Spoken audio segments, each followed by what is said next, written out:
Doctor Mohammad Yunus সরকারের সাথে এই যে নরেন্দ্র মোদীর বৈঠক হয়ে গেল, এই বৈঠকের তাৎপর্য কিন্তু এক একজন এক একভাবে দিচ্ছে।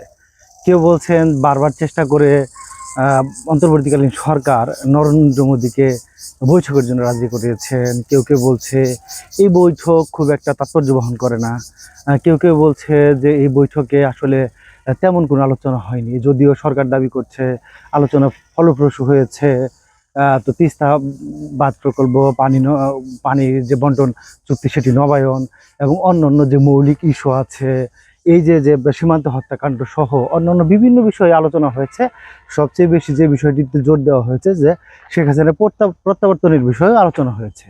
তো ভারতীয় গণমাধ্যমে বিষয়গুলো আবার ভিন্নভাবে এসেছে। তারা বলছে যে আমরা সংখ্যালঘুর ব্যাপারে আলোচনা করেছি, অর্থাৎ যে আলোচনাগুলা আমাদের দেশে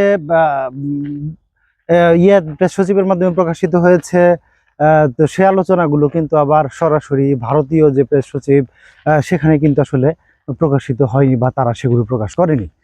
তো তারাও কিছু গ্যাপ রেখে প্রকাশ করেছে। তো আমরা দেখছি যে আসলে বাস্তব বাস্তব যে বিষয়টি সেটি হচ্ছে আমাদের অন্তর্বর্তীকালীন সরকারের সাথে ভারত সরকারের কিন্তু আসলে বৈঠকটি হয়েছে।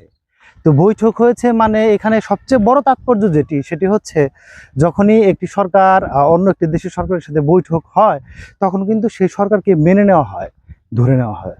যেমন ধরুন, পূর্বে ভারতীয় গণমাধ্যমগুলো আপনি একটু খেয়াল করলে দেখবেন তারা কিন্তু এরকম বলতো না যে প্রাক্তন প্রাক্তন প্রধানমন্ত্রী বলতো, শেখ হাসিনাকে বলতো না। তারা কিন্তু এমনভাবেই প্রচার করতো যে এখনো পর্যন্ত বাংলাদেশের প্রধানমন্ত্রী রয়ে গেছে শেখ হাসিনা। কিন্তু এখন এই যে বৈঠক নরেন্দ্র মোদীর সাথে যে বৈঠকটি হয়ে গেল, সেই বৈঠকের পরে আপনি ভারতীয় গণমাধ্যমের দিকে যদি একটু নজর রাখেন, তাহলে দেখবেন তাদের বক্তব্য ভিন্নভাবে। অর্থাৎ শেখ হাসিনাকে তারা কিন্তু এখন আর যে ক্ষমতাচ্যুত প্রধানমন্ত্রী সেটি বলছে না। তো এই যে ব্যাপারগুলো, এই যে পরিবর্তনগুলো, সেটি কিন্তু লক্ষণীয়। অর্থাৎ একটি বৈঠক, একটি সরকার, দুটি সরকারের মধ্যে যখন একটি বৈঠক হয়ে যায়, তখন আসলে অনেক তাৎপর্য বা অনেক গুরুত্ব বহন করে।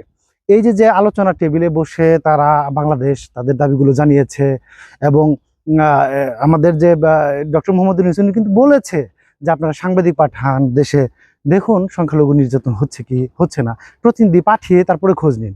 ওই উড়ো কথা বা এই যে প্রোপাগান্ডা বা ধরুন অসত্য বা মিথ্যা তথ্য, সেগুলো বিশ্বাস করে তো আসলে কথা বললে হবে না।